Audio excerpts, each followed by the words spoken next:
हाल लोगों से भरा हुआ था। आज इस हाल में हीरों की बहुत बड़ी नमैश थी। बहुत से कीमती हीरे इस नमैश में रखे गए थे। ज्यादातर लोग बाहर हीरों को देखने में मसरूफ थे। मैं भी इस नमैश में आया था कि अचानक एक शख्स मिल गया। वो मुझे हाथ से पकड़कर एक तरफ ले गया। इसके हाथ में कोल्ड ड्रिंक का गिलास था जो उसने खिड़की की चौखट पर रख दिया। जी फरमाइए अब, मैंने अलिफालझन से कहा और अपना हाथ इसके हाथ से छुड़ाया। मैं यहाँ ड्यूटी पर हूँ, मेरा नाम कमाल है। वो मुस्कुराते हुए बोला। जी तो फिर?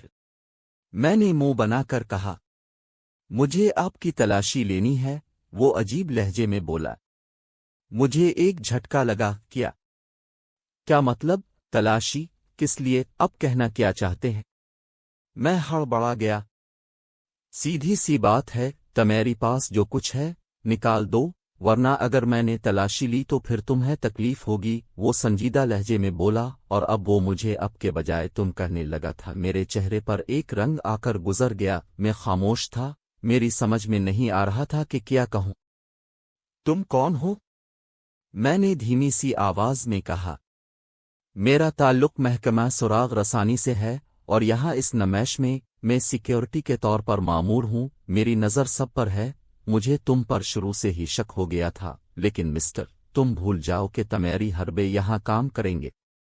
मेरी निगरानी में तुम हीरों की चोरी तो किया, उन्हें सूंघ तक ना पाओगे, समझे? वो तेजी से बोला और साथ साथ गहरी नज़रों से मुझे घूरने लगा कि अभी मुझे खा जाएगा।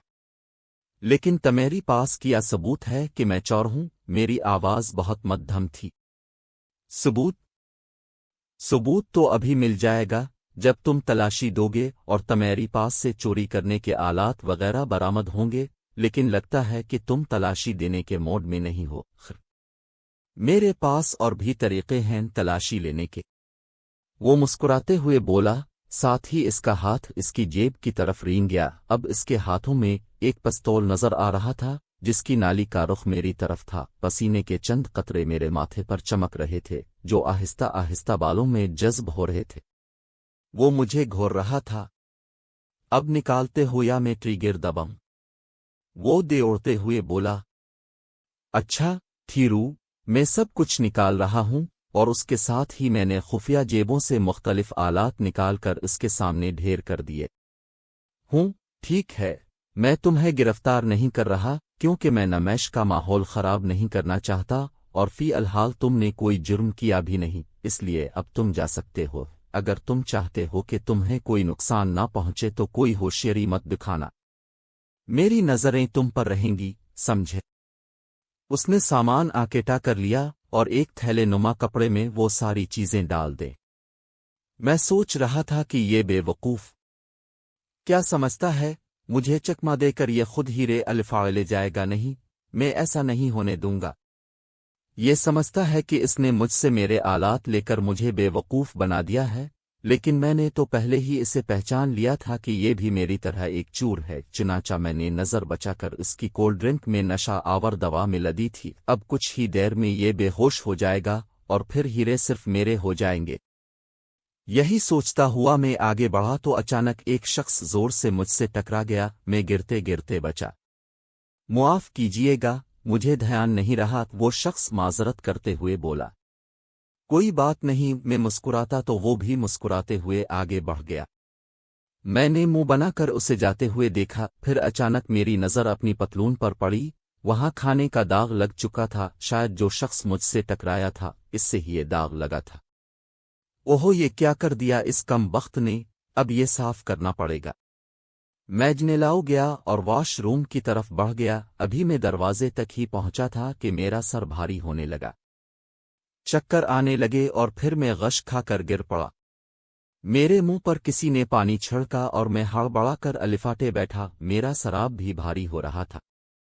जरा सा होश संभला तो के करीब ही कमाल खड़ा था। इसे देखकर मैं चौंक। अलिफाटे, इसके हाथ में पानी की बोतल थी। हीरे कहाँ हैं? वो गुस्से से बोला। कौन से हीरे? मैंने गुस्से से कहा और अलिफाटे खड़ा हुआ। सीधी तरह से बता दो, जो हीरे चोरी हुए हैं वो कहाँ हैं? वो थोड़ा सा टेर कर बोला। क्या कहा? हीरे चोरी हो चुके हैं, نہیں، یہ کیسے ہو سکتا؟ میں نے تقریباً چنلاوتی ہوئے کہا۔ ہاں، اب بھولے میاں بننے کی کوشش مت کرو اور سیدھی طرح سے ہیرے میرے حوالے کر دو، وہ زہریلے لہجے میں بولا۔ میں نے کہا، بھولا بننے کی کوشش تم کر رہے ہو، ہیرے تم نے چرائے ہیں اور الزام مجھ پر لگا رہے ہو۔ ہیرے میں نے بھی نہیں چرائے، میں تو خود ابھی تھوڑی دیر پہلے ہی ہوش میں آیا ہوں، تب مجھے ساری صورتحال کا پتہ چلا کہ ہیرے چوری ہو چکے ہیں۔ باہر سب کی تلاشی لی جا رہی ہے، میں بھی اپنی تلاشی دینے کے بعد تمہیں ڈھونڈتا ڈھونڈتا یہاں پہنچا تو دیکھا تم بے ہوش پڑے ہو۔ میں نے تمہاری تلاشی لی لیکن مجھے ہیرے نہیں ملے، اس لیے میں تمہیں ہوش میں لے کر آیا کہ ہیروں کے بارے میں پوچھ سکوں، اور تم نے مجھے بے ہوش کیا تھا، اس لیے میں تمہیں نہیں چھوڑوں گا، وہ غصیلے لہجے میں بولا۔ میں ہنسا، وہاں تمہیں بے ہوش کرنے کے لیے میں نے ہی تمہاری کولڈ ڈرنک میں نشہ آور دوئم لائی تھی۔ کیا کہا؟ Cold drink? لیکن میں نے تو تم سے ملنے کے بعد کولڈ ڈرنک نہیں پی، وہ حیرت سے بولا۔ ہین، اگر تم نے کولڈ ڈرنک نہیں پی تو تم بے ہوش کیسے ہو گئے تھے؟ میں نے بھی حیرت زدہ لہجے میں کہا۔ ہاں، میں آخر بے ہوش کیسے ہو گیا؟ وہ سوچتے ہوئے بولا۔ لیکن تم نے بھی تو مجھے بے ہوش کر دیا تھا، میں نے اس کی طرف دیکھتے ہوئے کہا۔ کیا؟ نہیں، میں نے تمہیں بے ہوش نہیں کیا، میں تو خود بے ہوش وہواس تھا، وہ فوراً بولا۔ تو آخر پھر ہم دونوں بے ہوش کیسے ہو گئے؟ میں بڑا تمہاری پتلون پر داغ کیسا ہے؟ وہ میری پتلون کی طرف دیکھتے ہوئے بولا۔ وہ یہ تو میں ایک آدمی سے ٹکرا گیا تھا، میں نے کہا، پھر اچانک مجھے کچھ یاد آیا اور پھر میرا ہاتھ میرے کندھے کی طرف الفاٹے گیا، ہاتھ لگایا تو تھوڑا سا درد باقی تھا۔ کیا مطلب؟ تم بھی کسی شخص سے ٹکرائے تھے؟ وہ حیرانگی سے بولا۔ تو کیا تم بھی؟ میرے منہ سے بس اتنا نکل سکا۔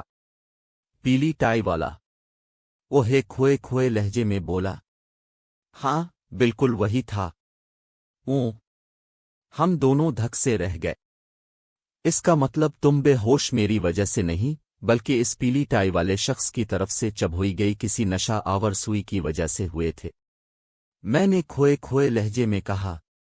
اور تم بھی، اس نے کہا، اور ساتھ ہی اس کا ہاتھ اپنی گردن کی طرف بڑھا اور پھر اس کی ہلکی سی سسکی بلند ہوئی۔ وہ دھیمے سے لہجے میں بولا، میرا خیال تھا کہ نے تمہیں چکما دیا ہے اور تم سمجھ رہے تھے کہ تم نے مجھے دھوکہ دیا ہے، لیکن اصل میں ہم دونوں کسی تیسرے چور کے ہاتھوں مار کھا گئے۔ وہ کتنی آسانی سے ہمیں بے وقوف بنا کر ہیرے الفاڑے لے گیا۔ ہم دونوں حیرت اور افسوس سے ایک دوسرے کا منہ دیکھنے لگے۔